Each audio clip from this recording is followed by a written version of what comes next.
राहुल गांधी कह रहे हैं देश में आर्थिक सुनामी आने वाली है, दूसरी तरफ सरकार कह रही है सब चंगा सी। 2025-26 के वित्त वर्ष में जीडीपी ग्रोथ रेट 7.7% रही, उम्मीद से 0.5% ज्यादा। इस बीच पेट्रोल और डीजल के दाम लगातार बढ़ रहे हैं, गैस सिलेंडर पर सब्सिडी घटा दी गई है। सरकार और विपक्ष के दावों के बीच हकीकत क्या है, आंकड़े क्या कहते हैं, क्या सच में भारत किसी इकोनॉमिक क्राइसिस के मुहाने पर खड़ा है, सब जानेंगे आज के इस वीडियो में। नमस्ते, अभिनव पांडे नाम है मेरा और आप देख रहे हैं न्यूज़ पे। सबसे पहले बात, जो ताजा खबर रही हालिया घटना में, गैस सिलेंडर जो उज्ज्वला के तहत मिलता है उसमें सब्सिडी वाले सिलेंडर की संख्या 9 से घटाकर 4 कर दी गई। 2016 में शुरू हुई इस योजना के तहत सरकार ने आर्थिक और सामाजिक रूप से कमजोर वर्ग को मुफ्त गैस कनेक्शन और साल में रियायती दरों पर 9 सिलेंडर देने का वादा किया था। शुरू में 12 भी था। पेट्रोलियम और नेचुरल गैस महकमे के राज्य मंत्री सुरेश गोपी ने लोकसभा में एक सवाल का जवाब देते हुए बताया था कि 2 चरणों में लागू हुई उज्ज्वला योजना में अब तक 10.58 करोड़ महिलाओं को सिलेंडर के कनेक्शन दिए जा चुके हैं। बीपीएल परिवार, अनुसूचित जनजाति और अति पिछड़ा वर्ग के परिवारों को इस योजना का लाभ दिया गया। भारत सरकार ने एक नियम के मुताबिक अब सब्सिडी वाले सिलेंडर की संख्या घटाकर के 9 से 4 कर दी है। सरकार के मुताबिक गैस और तेल के बढ़ते दामों के चलते तेल कंपनियों पर जबरदस्त आर्थिक बोझ है।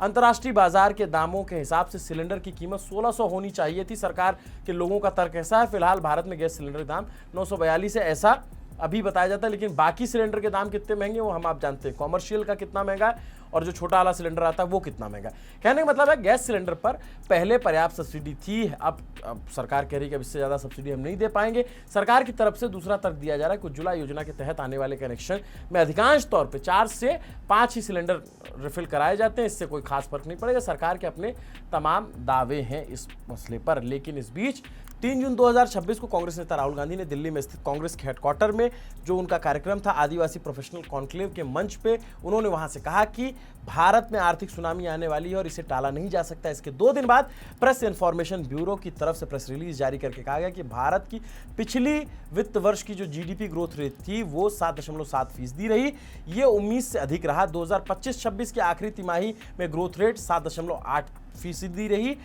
खास बात यह है कि ईरान अमेरिका इजराइल युद्ध की शुरुआत हुई 28 फरवरी 2026 को और लगभग 40 दिन चले युद्ध का असर 2025-26 की आखिरी तिमाही में नहीं दिखा।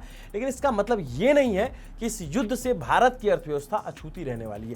वित्त वर्ष 2026-27 के लिए आरबीआई ने जीडीपी ग्रोथ में 1.1% की गिरावट का अनुमान लगाया है।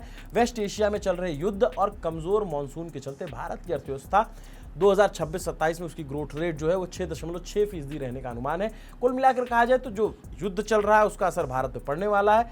इसकी सबसे बड़ी वजह है कि भारत की एनर्जी सेक्टर पर जो डिपेंडेंसी है, जो भारत इंपोर्ट पे उसकी निर्भरता है, ये सबसे बड़ी वजह है। भारत अपनी ज़रूरत का 88% ऑयल इंपोर्ट करता है। इसका बड़ा हिस्सा वेस्ट एशिया के देशों से आता है। फिलहाल चल रही जंग के चलते भारत ने अपनी निर्भरता रूस और दक्षिण अमेरिका के देशों की तरफ बढ़ाई है। भारत के कुल इंपोर्ट का 38% हिस्सा रशिया से आ रहा है। लेकिन क्रूड ऑयल के बढ़े दामों ने भारत के विदेशी मुद्रा भंडार पर बुरा असर डाला है। इसे एक आंकड़े से समझिए कि इस महीने जो इस साल की फरवरी में Bharat 150 million barrel crude oil import करता है। बहुत आसान भाषा में समझा रहा हूँ, ध्यान से सुनिएगा।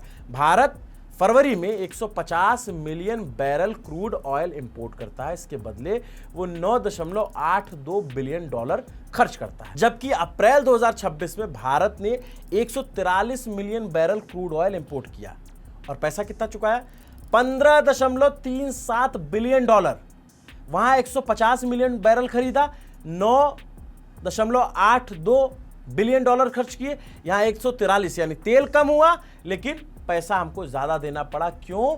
क्योंकि वजह है कि भारत का रुपया पहले के मुकाबले काफी कमजोर हो गया। यह भारत के विदेशी मुद्रा भंडार पर भारी दबाव बना रहा है। लेकिन क्रूड ऑयल की कीमत ही बढ़ोतरी की दबाव, जो ये बढ़ोतरी हो रही है डॉलर और पैसे का, ये इकलौती वजह नहीं है। खबर में आगे बढ़े उससे पहले एक आवश्यक सूचना। हम अक्सर अपने भविष्य को सुरक्षित करने के लिए निवेश करते हैं, लेकिन क्या हमारा निवेश किसी और का भविष्य बना सकता है? Nurture nature seed the future. HDFC mutual fund एक ऐसी पहल है जो निवेश को पर्यावरण संरक्षण और किसानों के लिए बेहतर भविष्य से जोड़ती है। 5 जून से 15 जून 2026 के बीच रजिस्टर हुई हर एसआईपी के साथ 2000 वर्ग फुट बंजर जमीन को जलवायु अनुकूल मोटे अनाज यानी मिलेट्स की खेती के माध्यम से पुनर्जीवित किया जाएगा। इस पहल के तहत किसानों को सिर्फ बीज ही नहीं बल्कि खेती का प्रशिक्षण, सीड बैंक की सुविधा, सिंचाई में सहयोग और अपनी उपज को बाजार तक पहुंचाने में सहायता दी जाएगी ताकि वो आत्मनिर्भर और टिकाऊ आजीविका बना सके। मिलेट्स इसलिए चुने गए क्योंकि कम पानी में अच्छी पैदावार करते हैं, सूखे जैसी परिस्थितियों का सामना कर सकते हैं और मिट्टी की सेहत को बेहतर बनाकर उसे उपजाऊ बनाने में मदद करते हैं। लेकिन ये पहल सिर्फ जमीन को हरा भरा करने तक सीमित नहीं है। इसका उद्देश्य है किसानों की आय बढ़ाना, ग्रामीण अर्थव्यवस्था को मजबूत करना और ऐसी परिस्थितियां बनाना जहां किसान को बेहतर भविष्य की तलाश में अपना गांव छोड़कर जाने पर मजबूर ना होना पड़े बल्कि गांव में ही अपने सपनों को साकार कर सके। क्योंकि सही निवेश वो है जो सिर्फ आपकी संपत्ति नहीं बढ़ाता बल्कि प्रकृति को भी संवारता है और आने वाली पीढ़ियों के लिए बेहतर भविष्य की नींव भी रखता है। Nurture nature, seed the future. आपका निवेश बदलाव की एक नई शुरुआत। अब चलते हैं वापस खबर पर। विदेशी मुद्रा भंडार का एक बड़ा जरिया प्रवासी भारतीयों द्वारा भेजे जाना पैसा भी है। वित्त मंत्रालय के अनुसार प्रवासी भारतीयों ने वित्त वर्ष 2025 में 135 बिलियन डॉलर भारत भेजे थे। दुनिया भर में भारत अपने डायस्पोरा से जो रेमिटेंस मिलता है, जो रिसीव करता है, वो उस साल अव्वल रहा। इसमें एक बड़ा हिस्सा खाड़ी देशों में रह रहे भारतीयों के जरिए आता है। पिछले वित्त वर्ष में 51 बिलियन डॉलर का रेमिटेंस खाड़ी देशों से आया, यानी कुल रेमिटेंस का 38% था। युद्ध शुरू होने के बाद बड़ी तादाद में प्रवासी भारतीय देश लौट आए थे। खाड़ी देश में रह रहे कई प्रवासियों ने अपनी बजट को रिस्क फ्री रखने के लिए उन्होंने भारतीय खातों में पैसे ट्रांसफर कर दिए थे। इस वजह से युद्ध के शुरुआती दौर में भारत में आ रहा रेमिटेंस में उछाल देखा गया। लेकिन अगर खाड़ी देशों में युद्ध ज्यादा लंबा खिंचता है, वेस्ट एशिया में इसी तरीके से बवाल मचा रहता है, तो जो वो पैसा आ रहा है उसमें गिरावट देखी जा सकती है। भारत के विदेशी मुद्रा भंडार पर पड़ने वाला दूसरा बड़ा दबाव यहां से आ रहा है। अब चलते हैं विदेशी मुद्रा भंडार के तीसरे जरिए की तरफ। भारत शेयर मार्केट में पैसा लगाने वाले विदेशी संस्थागत निवेशक FII यानी फॉरेन पोर्टफोलियो इन्वेस्टर्स, वो लाते हैं आपके देश में विदेशी मुद्रा भंडार। भारतीय बाजार ने 2008 में इकोनॉमिक क्राइसिस और कोविड जैसे धचकों के बीच भी शेयर बाजार जो है उसने साबित किया कि उसकी बुनियाद बहुत मजबूत है। इस वजह से विदेशी निवेशकों ने भारत को चुनना शुरू किया। भारत को एक उभरते बाजार के तौर पर देखा गया। लेकिन पिछले एक साल से हम देख रहे हैं कि विदेशी निवेशकों ने भी धीरे धीरे रिटर्न और टैक्स पॉलिसी के चलते बिकवाली का माहौल उनमें भी बना हुआ है। विदेशी निवेशकों ने 2025 के साल में भारतीय बाजार से 1.66 लाख करोड़ रुपए निकाले थे। लेकिन ये चक्र 2026 में और तेज हो गया। 2026 में अब तक विदेशी निवेशकों ने भारतीय बाजार से 2.5 लाख करोड़ रुपए निकाल लिए हैं। मतलब विदेशी मुद्रा भंडार पर चौतरफा दबाव है। इसके चलते रुपए की कीमत लगातार घट रही है। लेकिन विदेशी मुद्रा भंडार पर पड़ रहे इस चौतरफा दबाव की सारी जिम्मेदारी वेस्ट एशिया की जंग पर नहीं डाली जा सकती। पिछले 10-12 सालों में भारत सरकार की आर्थिक नीतियां भी इसके लिए बड़ी जिम्मेदार हैं। इस पर इंडियन एक्सप्रेस में अर्थशास्त्री सुजीत भल्ला ने एक लंबा रिपोर्ट लिखा। उसको हमारे साथी विनय बता रहे हैं कि उन्होंने क्या कहा। जाने माने अर्थशास्त्री सुजीत भल्ला ने इंडियन एक्सप्रेस में एक आर्टिकल लिखा और इस आर्टिकल की वजह से तमाम अर्थशास्त्रियों के बीच में बहस शुरू हो गई। सुजीत भल्ला ने यह कहा कि इंडोनेशिया और भारत दोनों ने जो बायलैटरल इन्वेस्टमेंट ट्रीटी हैं उनमें रिफॉर्म किए, लेकिन भारत ने दूसरा रास्ता या गलत रास्ता चुन लिया। और उसके लिए वो क्या आर्गूमेंट देते हैं, वो ये कहते हैं कि 2025-26 में भारत में आने वाला कुल विदेशी निवेश जो है वो 94.5 अरब डॉलर के आसपास पहुंच गया। मतलब 100 अरब डॉलर का जो आंकड़ा है उसके बहुत करीब पहुंच गया। लेकिन असली तस्वीर जो है वो नेट FDI में सामने आती है। और वो ये कहते हैं कि इस हिसाब से भारत का जो शुद्ध विदेशी निवेश या नेट FDI है वो केवल 41 अरब डॉलर है। मतलब कि जो 17 साल पहले 2008-9 में जिस स्तर पे हमारे पास में FDI था, हम उसी स्तर पे फिर से पहुंच गए हैं। और दूसरा वो आर्गुमेंट ये देते हैं कि भारतीय कंपनियां बड़े पैमाने पे भारत में इन्वेस्ट करने के बजाय बाहर इन्वेस्टमेंट कर रही हैं। मतलब भारतीय कंपनियों ने इस वित्तीय वर्ष में 33.3 करोड़ रुपया जो है वो भारत से बाहर निकाला है, बाहर इन्वेस्ट किया है। तो इस हिसाब से हम देखें तो भारत का जो नेट FDI है, फॉरेन डायरेक्ट इन्वेस्टमेंट है, जो कि ग्राउंड पे लग रहा है, वो GDP का 0.77% होता है। मतलब 1% भी नहीं है। तो ऐसे में तमाम आंकड़ों के बावजूद जो है भारत की इकोनॉमी को जो बूस्ट मिलना चाहिए FDI से, वो नहीं मिल रहा है सरकारी नीतियों की वजह से। भल्ला ने नेट FDI में एक गिरावट के लिए भारत की बायलैटरल इन्वेस्टमेंट ट्रीटी को लेकर अपनाई जा रही नीति को कसूरवार बताया।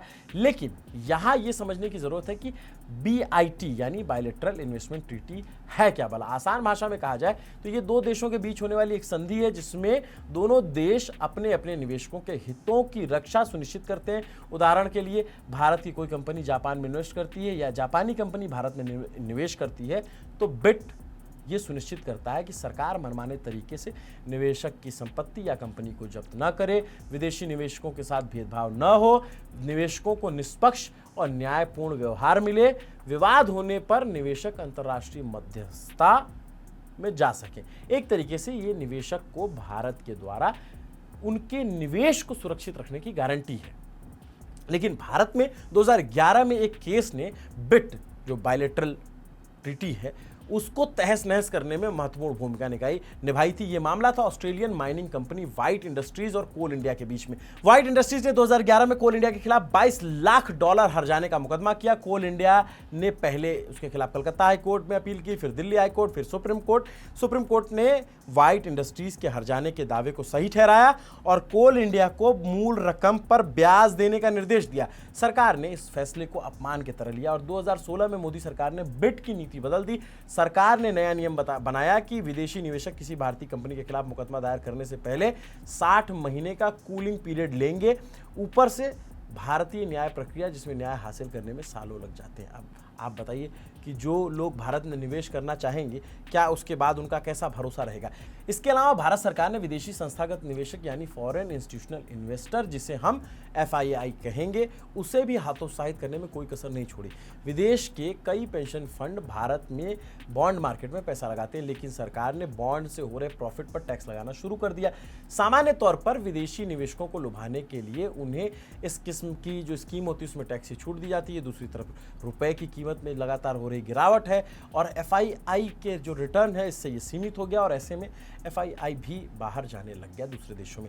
एक तरफ देश की विदेशी मुद्रा भंडार पर दबाव है और दूसरी तरफ देश में फ्री बीज पॉलिटिक्स है। एक अनुमान के मुताबिक केवल केंद्र सरकार ने पिछले एक दशक में शौचालय, घर, कुकिंग गैस और जो वेलफेयर स्कीम्स के नाम पे 9 से 11 लाख करोड़ रुपए डायरेक्ट बेनिफिट कैश ट्रांसफर किए हैं।